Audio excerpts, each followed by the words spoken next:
checking out. Thank you. Спасибо. До свидания. Всего доброго.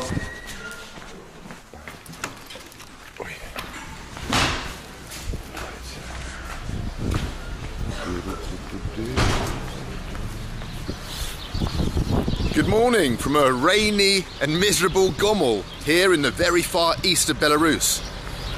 Before I've taken you to some smaller towns in Belarus, Bobruisk, but today I've come down to this part of the country because I want to check out what a village looks like in Belarus. Go and have a look at what life is like there. So I'm going to go to the bus station now here in Gomel and try and find a bus out of here to some rural region and see how people are living in a village. Wow, it's a grim day. Hopefully it clears up.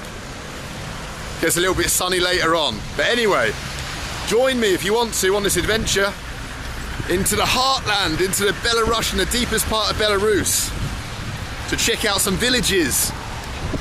Let's do it.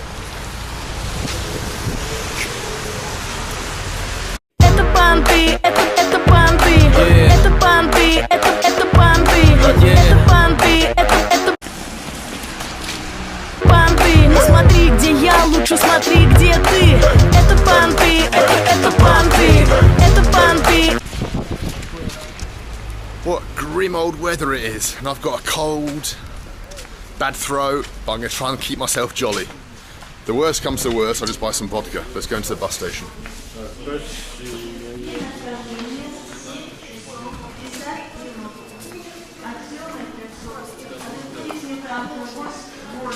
These are all the towns and the villages of the region. Oh, Sochskaya Buda, Khoyniki, Mozir, Loyev. All these little towns. Alright then. Let's go and buy... Oh, there's a map over there. Check out this map of the region and then we'll decide where to go.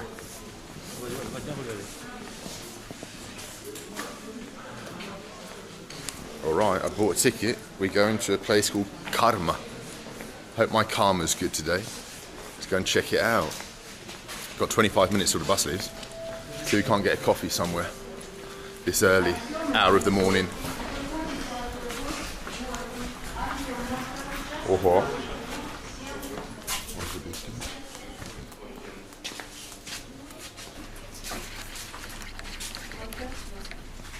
exciting trip ahead today.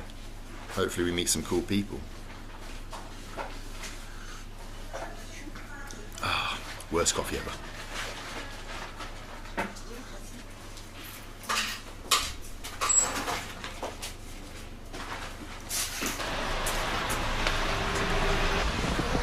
These are what Belarusian buses look like here in the provinces. Check it out, what do you reckon? And then out in the distance there, you've got the factory belching out some grey smoke.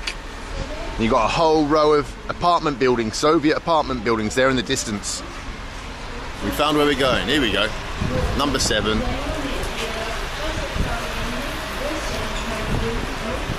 Karma. Wow, it's so exciting to be going to Karma. Wherever it is. Let's see. But shit, it's pouring with rain. I'm not really dressed for it. I don't even have a hat. Should have brought an umbrella. Hopefully the sky clears up. Let's see.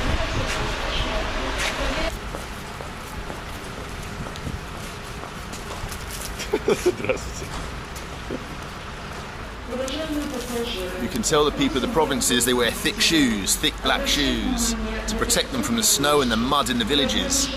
I used to have a romantic image of what a Russian village was like. Of moving there, buying a little house there and setting up a life maybe in a village, just reading books, reading Chekhov for the rest of my life. And then I went once in the winter and saw the muddy, slushy, here's my bus, the muddy, slushy nastiness of a Russian village in the winter and the spring. And I was like, you know what, maybe I won't move to a village in Russia. Look at the weather. Look at that, snow, sleet. Nasty as hell. Oh man. This has the potential to be a very nasty day.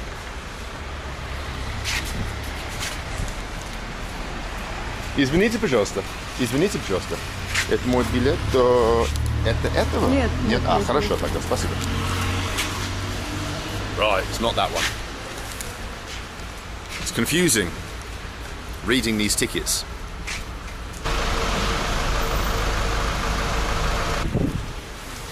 When I walk around here with my camera talking and people walk past me, I hear them saying to each other, "Ooh, correspondent, correspondent, correspondent." It makes me sound like I'm some kind of professional journalist. I like it. It's better than them saying, some dude with some YouTube channel. I like being a correspondent. Gives me an air of authority. Maybe they think I work for the Times, Daily Mail, hopefully. Correspondent, correspondent. Hey, my bus has arrived to Karma. This little green number, check it out. Check out the deluxeness. All right. Jump on.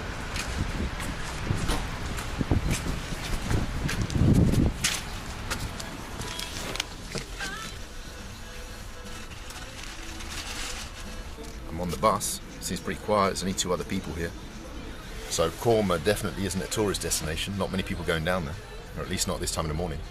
So we'll see what it's like. Hopefully the snow has stopped by the time we get there.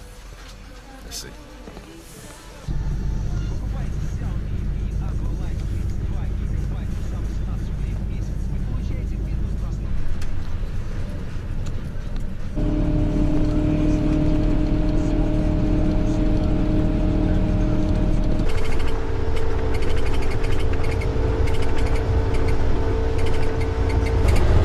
Region of the country, all we're seeing along the way is forest, farmland, small villages and cemeteries full of hundreds of blue crosses. This region of Belarus has had a tragic history, and I'm seeing evidence of that now.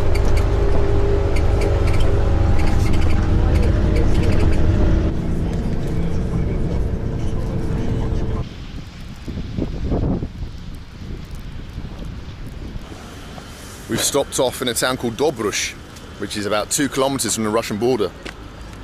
We've got here the old bus station, built in pre-revolutionary times.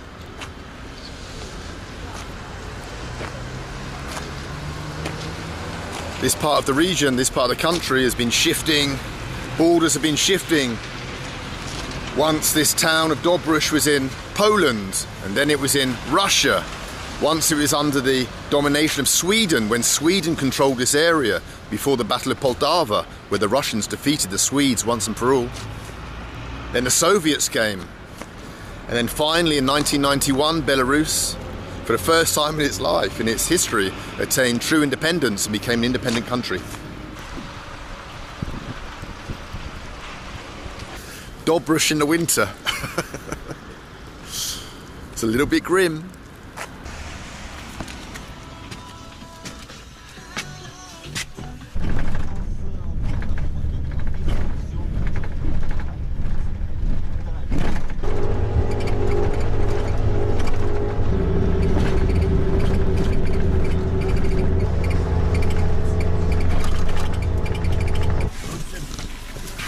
Спасибо, водитель.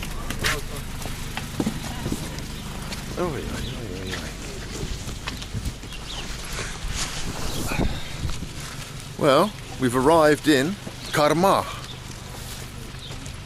Let's check it out. 1-horse town, but what I can see over there is a beautiful old church that we'll check out. There's a shop. There's 4 dudes hanging out outside the post office, the old wooden post office. Whoa, there goes my bus, all the people, off to the bright lights of Gomel.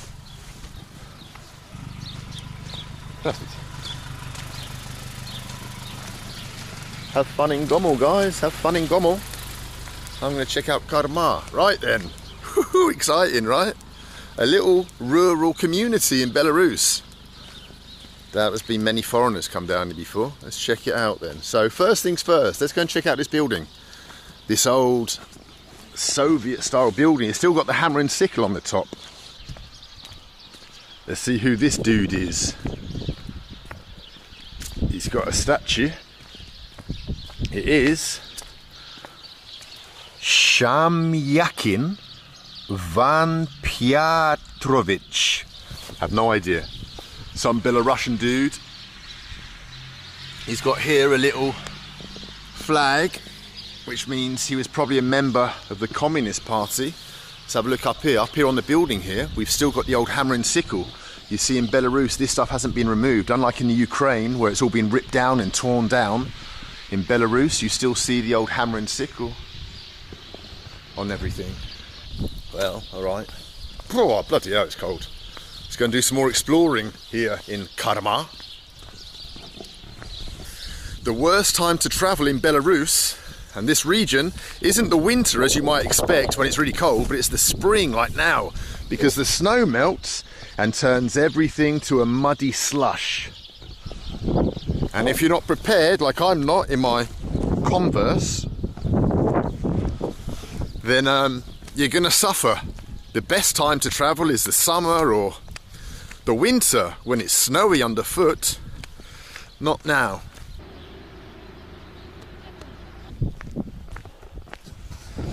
In the provinces of Belarus, everything is painted blue. Dark blue, light blue. I call it Belarusian blue because everything is painted in this colour for some reason. I never quite know, but every time you go to a graveyard or something, or you see a church, or anything pretty much in the region, it's painted this colour blue. Like up here, everything is blue. The benches are blue. The bins are blue. Everything's blue. The church is blue. Can we go inside?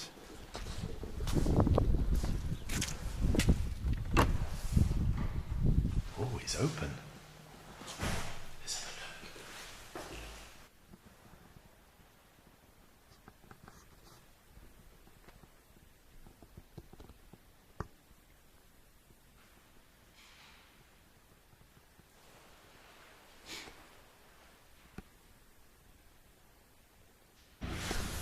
a look. Belarusian people are deeply religious. The church plays a huge part in the life of people, especially the elderly.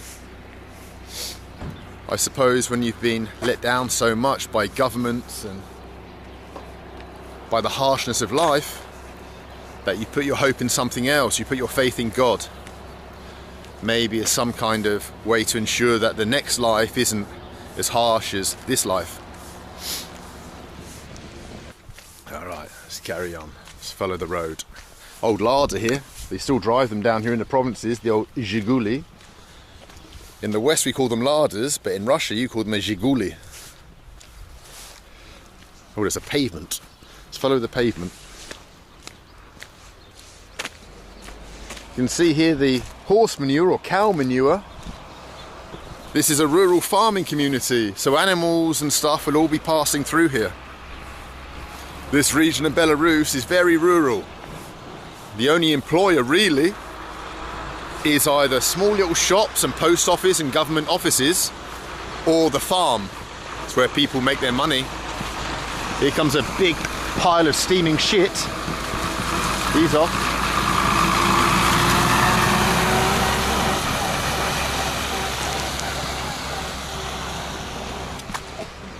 In fact, all you can smell in the air is cow shit. The smell of the village. Here's the local lake. Kids probably swim in this in the summertime, do their fishing. The biggest pastime in Belarus and Russia is fishing. No one fishes like a Russian. They love to just go out and sit on the riverside, put their line in the water, or in the winter sit on the ice, make a hole in the ice, drop a line in, try and catch some fish. Here we have an old Belarusian house. This is a traditional izba, a wooden house in the village. And up here I want to show you something, well, without falling in the snow. Up here is a red star.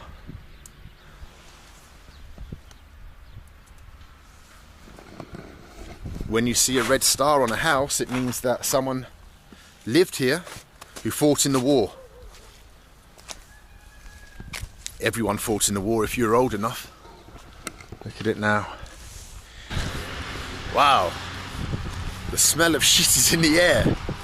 Shit is in the air every time I look around, and I don't know if I can do it. Here's some kind of abandoned old building, all boarded up and done up. Some pre-revolutionary building. Hard to speak when it's so cold, your mouth stops working.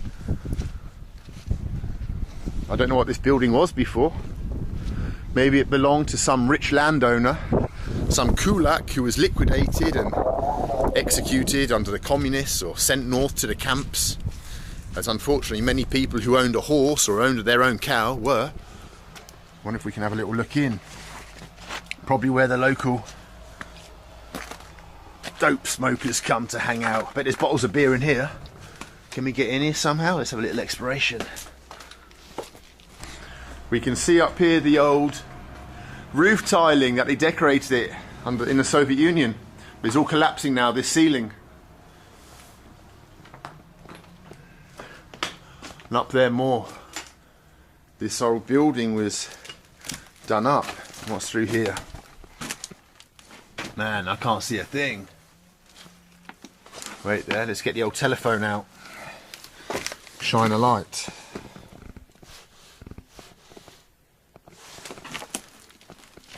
Can we get in here?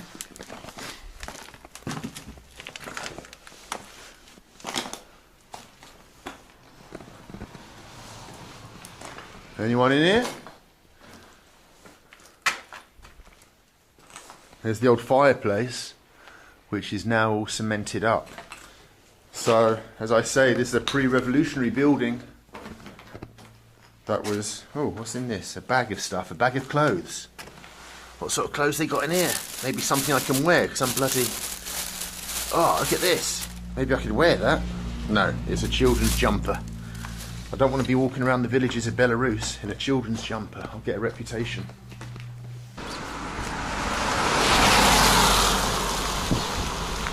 I think I'm going to have to stick my hand out and ask for a lift. Maybe this Zhiguli will give me a lift. Maybe. Maybe. Maybe. No. Whoa, this dude's out of control.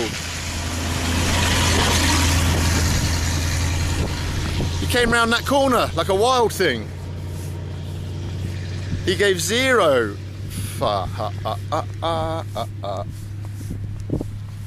This is the state farm, which is called a kolkhoz, which is, under Soviet times, what happened after the Soviet Union took control of the region, after the Russian Revolution. They got all the farms that obviously belonged to the local people before and amalgamated them into big communal farms. And so here they are. So this one here is called Kudlayevka. Let's have a look at it. And so mostly it's cattle farming, chicken farming. Is there such a thing as chicken farming? Chickens, keeping chickens. Kudlayevka. This is a cattle farm. There's a picture up there of a bull. And I can smell bullshit. Well, we're coming to the end of Karma. Here's the road sign saying that the town's over. Oh, we're going to carry on, I reckon. We can't call it quits there. I mean, what's that? We've got to have a little bit of an adventure. We haven't met anyone yet.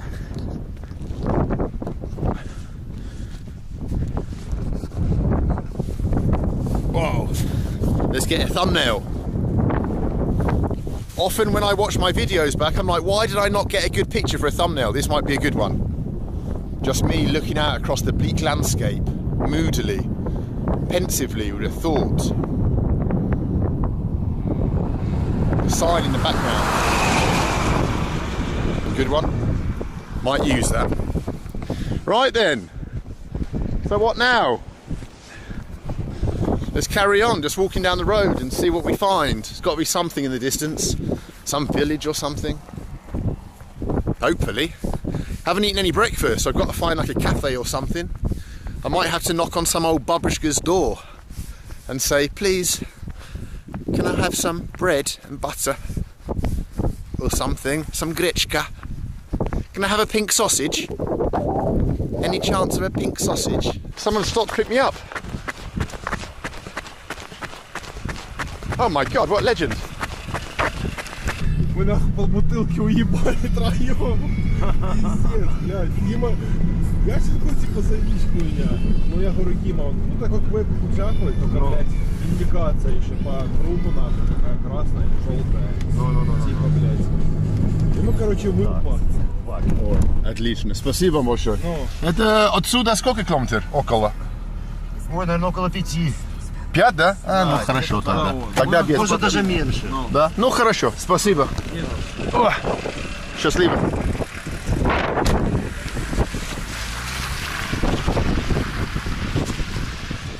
What a couple of legends.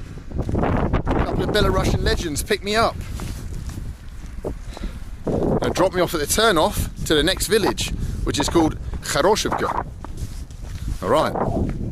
Let's check it out. 5 kilometers I've got to walk now, unless some other legends pick me up. 5 kilometers to Kharoshivka.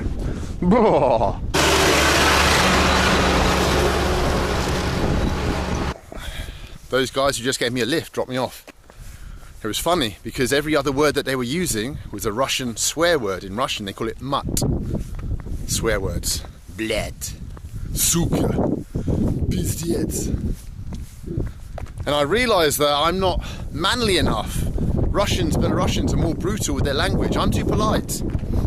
My ex-wife, who is Belarusian, she was always using the word blin. That was the worst swear word she would use. With blin. Oh, blin. Oi, blin. Or maybe if she was really angry, she'd say, chort. Oi, chort. And so I've picked that up, and I also say, blin. Oi, blin. Oi, blin. That's not manly enough. I need to be more brutal to fit in here. I need to start upping the tempo and saying, блядь, ты что? Ты гонишь, блядь? Я ходил в магазин, я купил пиво, блядь.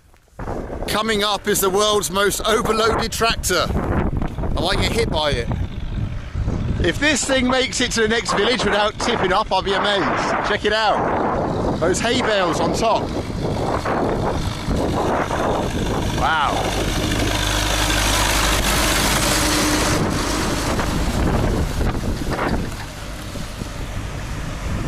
Дай мне эту ночь, дай мне хоть один шанс, и ты поймешь, дыру, я то, что надо. Hey, I see something in the distance, the roof of a house.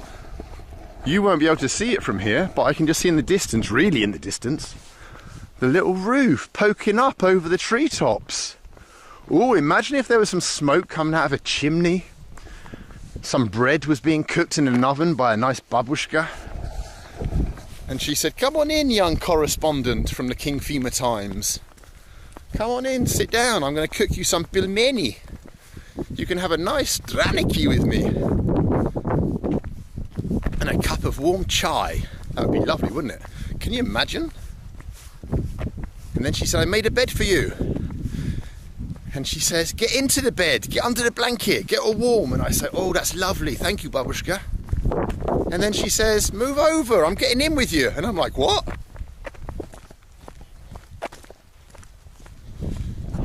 Well, here we are at Kharoshivka. Here's the sign.